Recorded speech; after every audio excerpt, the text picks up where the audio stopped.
Charles-Éric de la Chapelle, bonjour. Bonjour. Vous êtes président fondateur de Myriam Data. Exactement. Vous avez créé en 2016. C'est une entreprise qui participe à la transition digitale des autres entreprises. Vous êtes dans le B2B, là. Exactement. Ouais. On est dans le B2B. Ouais. Il y a un énorme besoin, spontané ou pas? Alors, le besoin, il est à la fois spontané, c'est-à-dire que les entrepreneurs ou les entreprises ou les acteurs de l'entreprise savent en général quels sont les points d'amélioration qu'il pourrait y avoir pour améliorer leur business. Ils savent souvent pas comment le faire.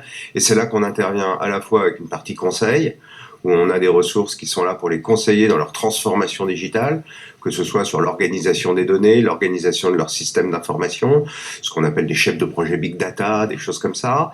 Et puis on a une autre activité qui est plus ciblée, qui est qu'on est des experts de l'intelligence artificielle, et en particulier on a développé des solutions qui permettent de lire tout type de documents en profondeur et d'en interpréter les données. Donc on a créé des librairies d'algorithmes assez sophistiqués qui aujourd'hui sont nous vantés parmi les meilleurs du marché.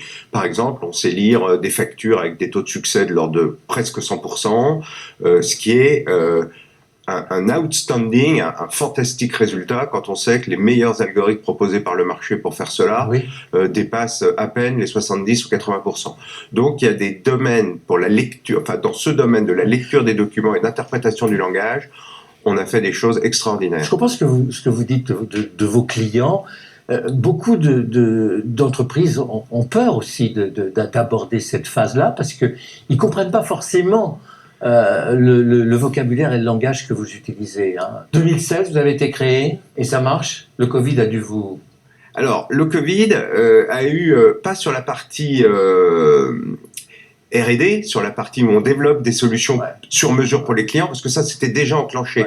Donc, on verra peut-être un effet l'année prochaine, parce qu'on n'engrange pas de nouveaux deals en ce moment. Où est-ce que ça a bloqué? Alors, c'est sur les démarrages des missions de conseil pour des très gros clients. Parce qu'il n'y avait plus d'interlocuteurs. Et surtout parce qu'ils ont arrêté les budgets. Donc moi, j'avais des missions qui démarraient en avril. Ça va redémarrer, là. Ça va redémarrer. Je crains qu'une grosse partie de 2020 soit une année blanche. Et parmi mais bon, on va être optimiste. On va être optimiste. Les aides mises en place par la BPI, etc., vont nous aider et on va y arriver. Merci beaucoup.